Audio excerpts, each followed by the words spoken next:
Assalamualaikum warahmatullahi wabarakatuh. Perkenalkan, nama saya Aris Sabtono dari Prodi Manajemen. Di sini saya akan menyelesaikan tugas statistik non-parametrik dengan dosen pengampu Ibu Irvia Eriza MPD. Uji tanda. Uji tanda atau sigin-test merupakan salah satu prosedur uji non-parametrik untuk menguji beda rata-rata dua kelompok sampel berpasangan. Misalkan ada dua kelompok uji terkait, sebut XA dan XB. Hipotesa uji tanda untuk membuktikan kemungkinan nilai selisih dari dua hipotesa tersebut yang bertanda positif dengan negatif lebih banyak mana? P dalam kurung XA lebih besar dari XB dalam kurung, sama dengan P dalam kurung XA lebih kecil daripada XB, sama dengan 0,5. Contoh, perusahaan garmen maju ingin mengukur peningkatan prestasi kerja karyawan di perusahaan setelah diberikan pelatihan. Untuk itu, diambil sampel sebanyak 10 karyawan. Datanya adalah sebagai berikut. HO.2P sama dengan 0,5. Tidak ada peningkatan prestasi kerja. H1.2P sama dengan 0,5. Ada peningkatan prestasi kerja. Taraf nyata A alfa sama dengan 5% sama dengan 0,5%. Kriteria pengujian, HO diterima apabila probabilitas hasil sampel lebih besar 0,05%. HO ditolak apabila sampel lebih kecil 0,05%. Apa itu uji peringkat bertanda Wilcoxon? Uji peringkat bertanda Wilcoxon adalah uji hipotesis statistik non-parametrik yang digunakan baik untuk menguji lokasi populasi berdasarkan sampel data, atau untuk membandingkan lokasi dua populasi menggunakan dua sampel yang cocok. Uji ini digunakan untuk menguji kondisi atau variabel pada sampel yang berpasangan atau dapat juga untuk penelitian sebelum dan sesudah. Dalam uji ini ingin diketahui manakah yang lebih besar dari antara pasangan.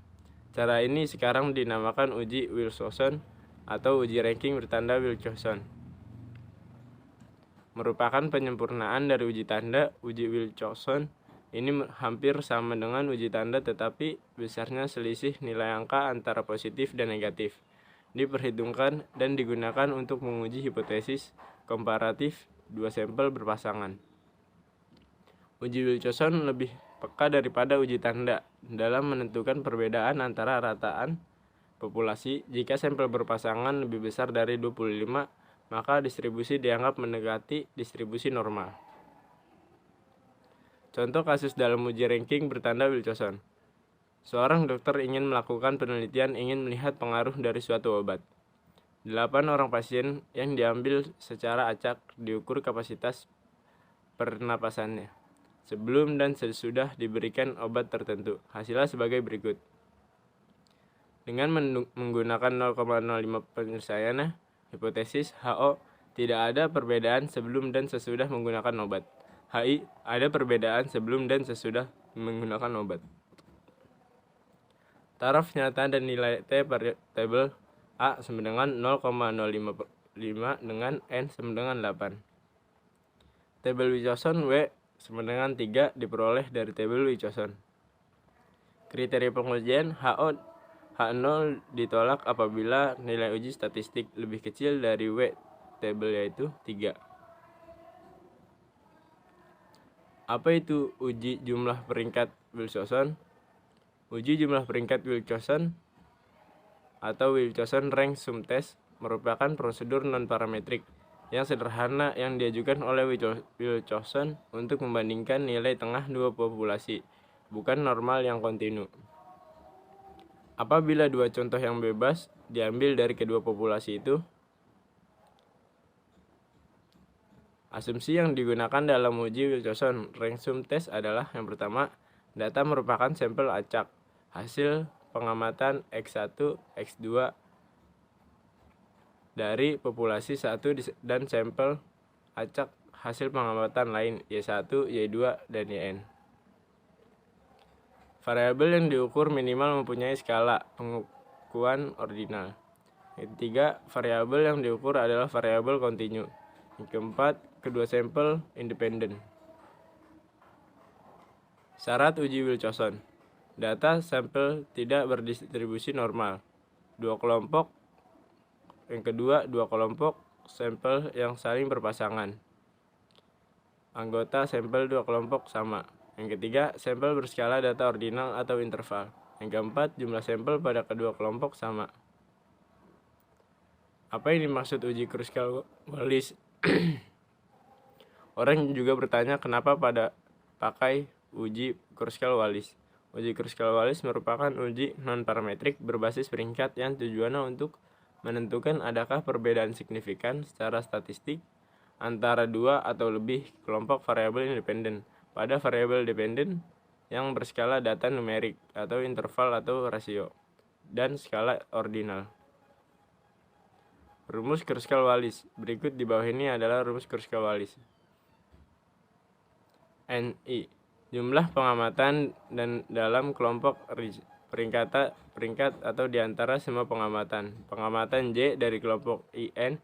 Jumlah pengamatan di semua kelompok. Asumsi Kruskal-Wallis.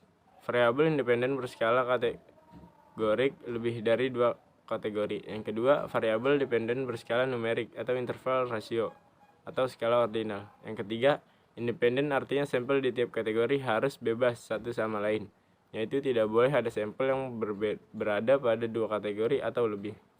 Yang keempat, tiap kategori memiliki variabilitas yang sama, yaitu bentuk kurva histogram atau sebaran data yang sama. Apa yang dimaksud koefisien korelasi Spearman? Koefisien korelasi Spearman atau sering disebut juga sebagai Spearman Rank Correlation Coefficient digunakan untuk menghitung korelasi berdasarkan data yang berbentuk peringkat atau ranking. Berdasarkan kondisi dalam data, terdapat dua metode dalam perhitungan koefisien korelasi Spearman, yaitu yang pertama, apabila tidak terdapat peringkat yang kembar atau sama. Rumus yang digunakan untuk menghitung korelasi Spearman tanpa peringkat sama adalah rumusnya berada di bawah.